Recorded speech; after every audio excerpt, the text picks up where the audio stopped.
So, who's got the power? We have the power. What kind of power? People's power. Workers' power. Who's got the power? Workers' power. Who's got the power? dibadbax lagu doonayo xuquuqda shaqaalaha gobolka Ontario ayaa lagu horqabtay dhismaha wasaaradda shaqada ee gobolka Ontario ku taala magaalada Toronto. Shaqaalaha iyo ururada u doodaya ayaa ka cabanayay xuquuqda shaqaalaha oo la baalmaray marka ay timaado helista lacagaha ay ku shaqeeyaan oo dhameystiran lacagaha saacadaha dheeriga ah ee uu qofku ku shaqeeyo fasaxa sanadka iyo kan qofka marka uu xanuunsan yahay iyo xuquuq kale oo ay sheegeen inaysan ka helin dadka ay u shaqeeyaan. kaalinta wasaaradda shaqada ee gobolka Ontario ay ku sheegeen inay tahay sidii ay cadaadis u saari lahayd shirkadaha loo shaqeeyo si ay u bixiyaan xuquuqda shaqaalaha. Dina Ladd waxay madax u tahay ururka Workers Action Centre oo u dooda shaqaalaha gobolka Ontario kaasoo ay hoos tagaan in ka badan 1.2 milyan oo shaqaale. waxay ka mid ahayd dadkii aan wareystay ee qaban qaabiyay banaanbaxa. So wage theft is basically when you don't get paid your wages. But you know what? It's more than just a bounce check. It's illegal deductions taken from your money. It's not getting paid overtime, public holiday pay. It's when you don't get your vacation pay. It's when you ask about your rights and you get fired. Dina waxay tiri xadista lacagaha shaqaalaha waxay ka dhigan tahay lacago aan sharci ahayn oo qofka laga jarto, lacagaha saacadaha dheeriga ah oo aanan la siinin, maalmaha fasax rasmiga ah oo aanan lacag la siinin, iyo adigoo xuquuqdaada marka aad weydiisato laga ceyriyo shaqada. waxaa jira ay tiri shaqaalo badan oo u yimid ururka Workers Action Centre kuwaas oo aanan helin lacagahooda. waxaan bilownay ay tiri inaan diiwaan gelino si aan u ogaano waxa dhacaya. waxaan ogaanay ay tiri in 60% shaqaaluhu ay xuquuq ka maqan tahay. marka waxaan halkan u joognaa maanta inaan wasaaradda shaqada u sheegno ay tiri inay qabsato shaqadeeda oo ay dardar geliso sharciga oo ay hubiso in loo shaqeeyaha uu raaco ama ku dhaqmo sharciga. maran Dina weydiiyay doorka ama kaalinta wasaaradda shaqada ay ku leedahay dhibaatooyinkan waxay tiri wasaaradda shaqadu waxay awood u leedahay inay dardar geliso helista xuquuqdeena oo ay kormeer ku sameyso shirkadaha jabinaya sharciga. marka aan u cabanana wasaaraddu waa inay sameysaa ay tiri baaritaan oo marka ay ogaato lacagaha ka maqan shaqaaluhu ay uga soo qaado shirkadaha. waxaan aragnaa ay tiri in wasaaradda 22% oo kaliya ay ku guuleysatay helista lacagaha ka maqan shaqaalaha. arrimaha kormeerka shirkadaha ee wax looga qabanayo dhibaatooyinkan waxay hoos u dhacday ay tiri 77% tan iyo 2018. sidoo kale waxaa hoos u dhacay ay tiri 85% ganaaxa ay ahayd inay muteystaan kuwa ku xadgudbaya xuquuqda shaqaalaha.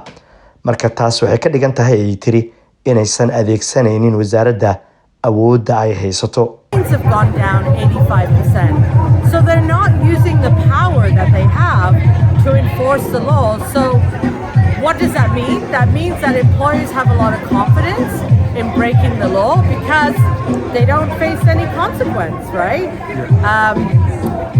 So this is why we're here. We're saying to the Ministry of Labour, do your job, fix the laws, and protect workers who speak up against wage theft.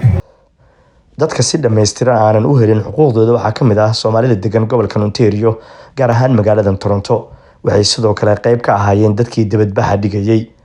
waa kuban Abukaate Cabdullaahi Barrawool iyo Madiino Cumar oo ka mid ah dadka u dooda xuquuqda shaqaalaha.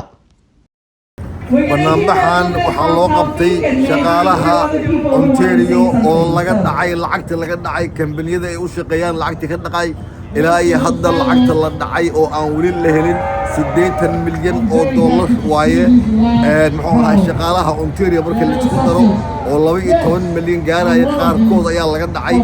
annaga haddaan Soomaali nahay waxaan ugu jira Soomaali badan oo truck drivers ah oo lacagta laga dhacay ilaa iyo hadda waxaan soo dhicinay 40,000 oo dollar ayaan soo dhicinay laakiin waxaa naga maqan ilaa 200,000 oo dollar ayaa ka maqan Soomaalida truck drivers ka waxaana ka qaba kambaniyada ay u shaqeeyaan qaabtaqana ka qaba lacagtaas hadda waxaan u dacwoonay oo aan u gudbinay dacwadii ugu gudbinay Ministry of Labour laakiin ilaa iyo hadda Ministry of Labour talaabo ay ka qaaday ma jirto.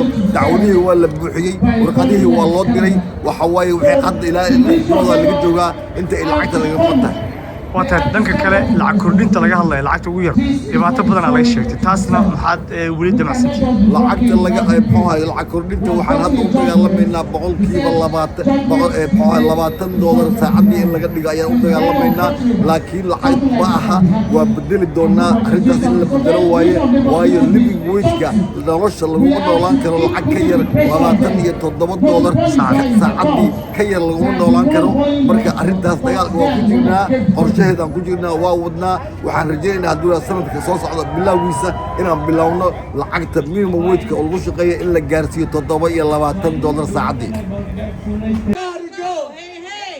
Ho ho! Wage standards gotta go! Hey hey! Ho ho! Wage standards gotta go! Hey hey! Ho ho! What do we want? I'll pay the wages! When do we want them? Now! What do we want? I'll pay the wages! When do we want them? Now! waxay iga warantaa Soomaalida iyo ka qaybgalkooda dibadbaxan looga hadlayo xuquuqda shaqaalaha السلام عليكم حسين ما سنت مركب ورئيسه ورئيسة ورئيسة إن شاء الله سومالي دا كلين كالين وين ونان بحانيت يو بحان لغو تاجيرا يو ويشتر مركز تو قريب أيام كنا هاي